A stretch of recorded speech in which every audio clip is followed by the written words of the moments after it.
আসসালামু আলাইকুম viewers, welcome to my channel Fatema's creation. আপনাদের সবাইকে স্বাগত আজকের রেসিপি দেখার জন্য। তো আজকে আমি আপনাদের সাথে শেয়ার করব নরম মুড়ি ফেলে না দিয়ে মুড়ি দিয়ে দারুণ মজার পাকোড়া রেসিপি। আর এই পাকোড়া খেতে কিন্তু অনেক মজা লাগে। তো এরকম পাকোড়া বিকেলে চায়ের সঙ্গে খেতে কিন্তু ভালোই লাগবে। তো পাকোড়া বানানোর জন্য এখানে আমি মুড়ি নিয়ে নিচ্ছি 2 কাপ। দিয়ে দিচ্ছি একটা বড় সাইজের পেঁয়াজ কুচি, 1 টেবিল চামচের মতো দিয়ে দিচ্ছি কাঁচা মরিচ কুচি, দিয়ে দিচ্ছি একটা ডিম, স্বাদ অনুযায়ী লবণ দিয়ে দিচ্ছি, হাফ চা চামচ দিয়ে দিচ্ছি আদা বাটা, হাফ চা চামচ দিয়ে দিচ্ছি রসুন বাটা। এখন দিয়ে দিচ্ছি কিছু ধনিয়া পাতা কুচি। আর এই ধনিয়া পাতা কুচি কিন্তু ফ্রোজেন করা, আমি এটা ফ্রোজেন করে রেখেছিলাম। তো ধনিয়া পাতা কুচি দিলে পাকোড়াগুলো খেতে আর অনেক বেশি ভালো লাগবে। তো সব কিছু দিয়ে এখন চামচ দিয়ে আমি মিশিয়ে নিচ্ছি। তো এভাবে মিশিয়ে নিয়ে একটু মুড়িটা সফট করে নিচ্ছি। এখন 3-4 টেবিল চামচের মতো আমি পানি অ্যাড করে দিচ্ছি। পানিটা দিলে মুড়িটা আরও খুব ভালোভাবে সফট হয়ে যাবে। তো কিছুক্ষণ এভাবে নেড়েচেড়ে নিলে কিন্তু মুড়িটা সফট হয়ে আসবে। তো দেখতে পাচ্ছেন মুড়িটা কিন্তু সফট হয়ে এসেছে। এখন এখানে বাইন্ডিংয়ের জন্য দিয়ে দিচ্ছি চালের গুঁড়া।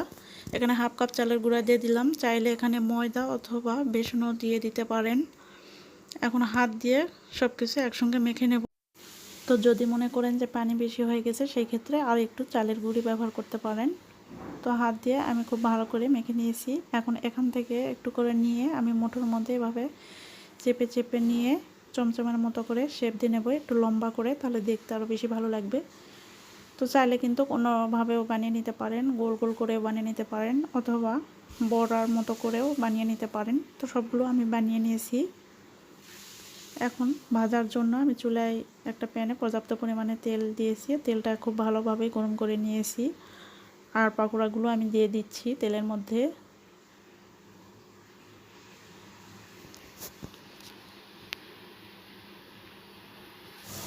তো চুলার আঁচটা এখন মিডিয়ামে রেখে আমি এই পাকোড়াগুলো ভেজে নেব। তো এক পাশটা যখন হয়ে আসবে এভাবে উল্টে পাল্টে দিতে হবে।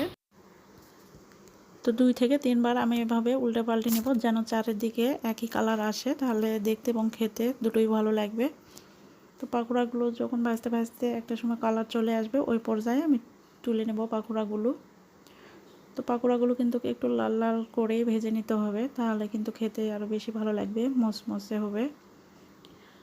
তো পাকোড়াগুলো কিন্তু কালার চলে এসেছে, আমার ভাজা হয়ে গিয়েছে। এখন পাকোড়াগুলো তেল থেকে তুলে নিচ্ছি।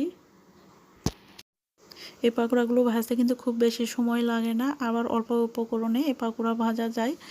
আর বিকেলে স্ন্যাক্স হিসাবে চায়ের সাথে এটা খাওয়া যেতে পারে, অনেক বেশি ভালো লাগবে। তো দেখতে পারলেন খুবই সহজভাবে কিন্তু আমি বানিয়ে দেখালাম। তো দেখতে কিন্তু মাশাআল্লাহ অনেক সুন্দর হয়েছে, আর খেতেও কিন্তু অনেক ভালো হয়েছে।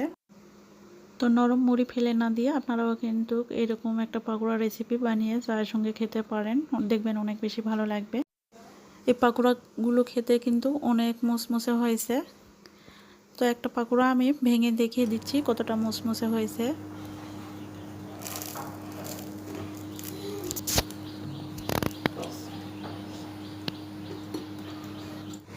এই পাকোড়া রেসিপি আপনাদের কাছে কেমন লেগেছে অবশ্যই কমেন্টস করে জানাবেন।